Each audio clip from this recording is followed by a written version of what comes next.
Ang sino mang mangaral magsasabi, bawal daw ang debate, walang malay sa Biblia yon.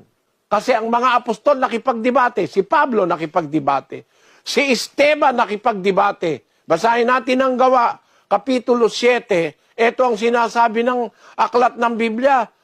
Dadapot nagsitindig ang ilan sa sinagoga na tinatawag na sinagoga ng mga Libertino, ng mga Sireneo, at ng mga Alejandrino, at mga taga-Silisya, at taga-Asya na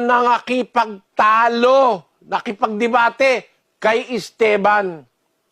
At hindi sila makalaban sa karunungan at sa espiritu na kanyang ipinangungusap. Nakipaglaban si Esteban eh. Hindi nga sila manalo kay Esteban eh. Tapos eto ngayon sasabihin, hindi na ako nakikipagdebate. Tapos na ikayan, church age. Swerte siya sapagkat wala na tayo sa church age. Hindi natin, ang katotohanan ngayon, nabuo na. So,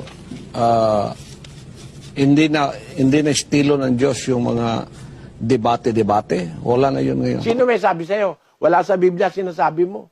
Ang mga apostol, si Kristo mismo, nakipagdebate sa mga Hudyo. Siguro yung ayaw makipagdebate ngayon, walang bala yon.